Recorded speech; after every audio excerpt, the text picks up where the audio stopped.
All right, glasses on, because you're going down under, and I'm not talking about Australia.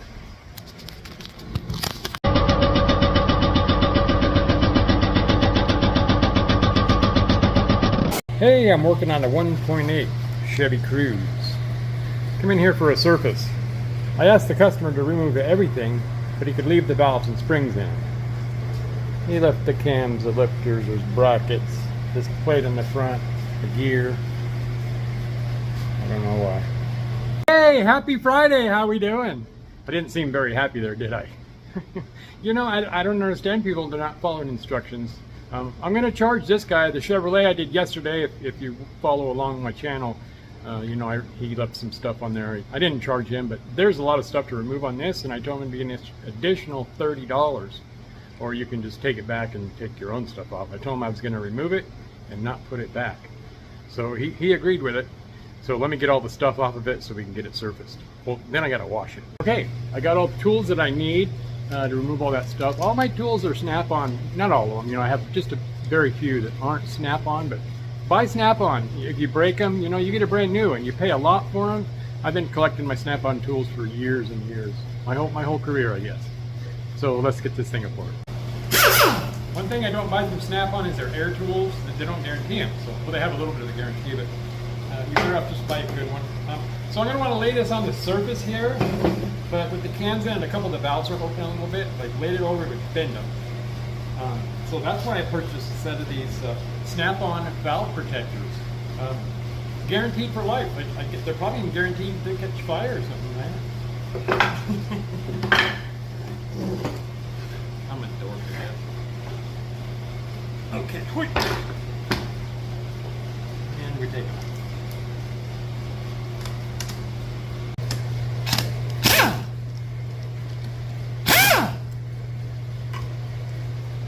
I just realized I got to take this plate off. The guy he's got one bolt almost all the way out. All these are loose. I got to get that cover off before I can get to that front one.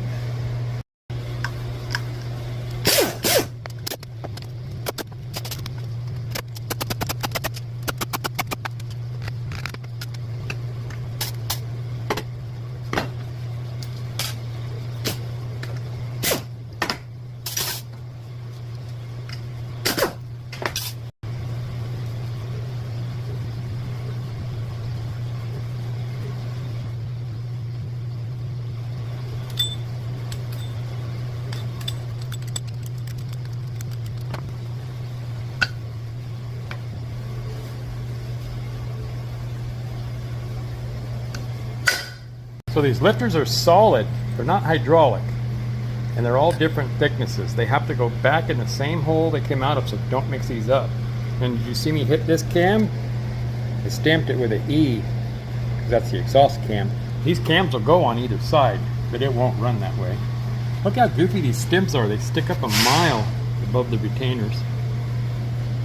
Kind of funky, huh? Not putting this back together. He's got old seals here that are probably reused. I don't know. Let me throw this in the water. Look, that Chevy Cruze turned into a Mazda 2.3. You have just entered the twilight zone. Hey, a buddy of mine brought this head in. I do a lot of work for him. This thing needs to be straightened. The cams do turn, the top's not bent.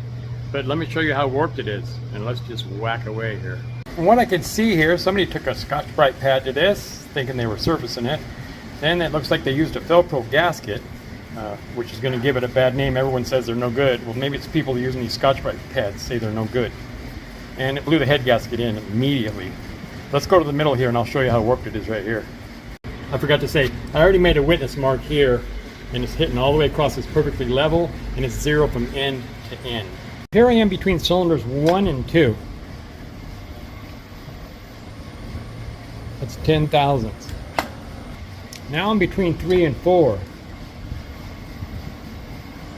12 thousandths. Hey, that last one was 2 and 3. This is 3 and 4. And we're looking about 8 or 9. Okay, I'm going to cut 6 thousandths this first whack.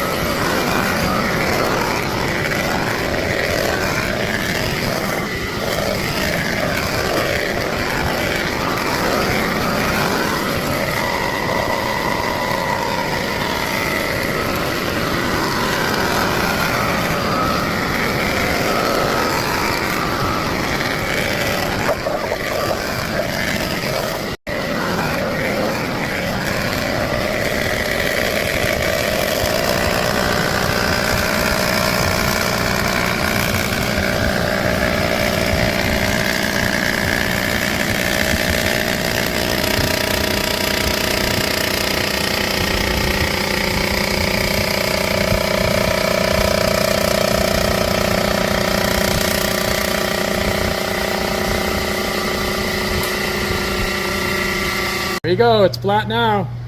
So yeah, I took 15 off that head. It's not going to be an issue on this one. The top is flat, the cam tunnels aren't bent, which is a good thing.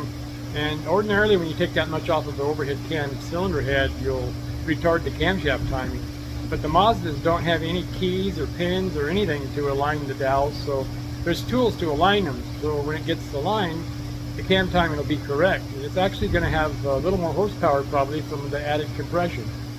So now let's surface this other head. So I'm going to have to move these risers around. Before I surface it, I'm going to just do a little bit of a vacuum around this one here and up on top of this one so that I don't scoot any chips underneath them. What did I say? I wasn't going to clean the whole thing? Oh, oops. Hey, so last night when I finished surfacing the Subaru heads, I wanted to clean up the machine before I went home, and there was a shop rag in my apron pocket, like always, and it was hanging kind of far out. I ended up sucking it up that hose, and I just went home. This morning I got a big long piece of conduit, and it was stuck right in the middle. I joined two hoses together, got a big long hose on it, and I ended up having to take the deal apart. Yeah, it was a big mess this morning. So no more rags hanging out in my pocket for a while until I forget again. Let's get this head surfaced. That vacuum in the hose, it'll reach the head machine, the cabinet where we grind, and the surfacer. So I joined this together. There's an inner tube wrapped around there and a bunch of tape. And it got stuck right here in the small part, and I could not free it. So when it sets on the parallel bars, I don't want any burrs on the ends here. So check this out. I was getting ready. I got a file, some paper, and I was going to just dress the edges here. But look down here. How chunky that is. Look what I found. Look at this. What the heck is that? Some kind of wire or something. Look at it. That didn't come from here. Where this thing had really poor maintenance. This stuff is just cooked on here. It's been through the wash. You gotta change your oil, people. There you go, I just did a little bit. You don't want to take a lot off these because you'll shrink up that housing board size. Now there's no burrs and it might sit level. I might have to shim it. Okay, it's level. This indicator is set to 0. Yeah, it looks like we got about 8 across the middle here. Okay, I lucked out on this one. Didn't have to do any shimming at all. It just bolted down. It's level, end for end. I made a witness mark. It's hitting all the way across. So let me get to cutting. All right, glasses on, because you're going down under, and I'm not talking about Australia. Watch your eyes.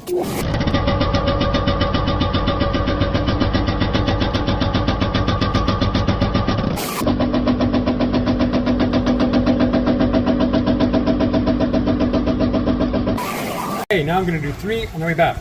Here, I'll give you something to look at until the head comes up.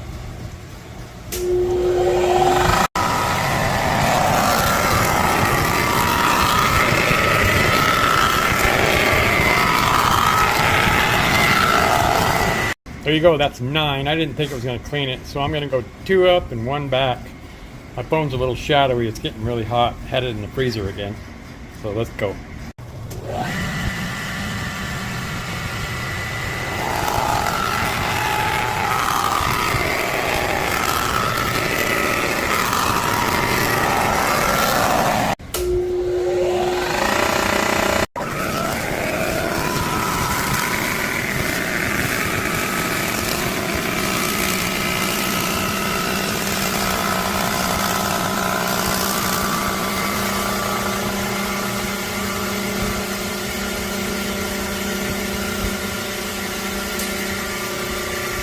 Look, I just took in 2 Sprinter diesel engines, 2.7s, and I don't do diesels.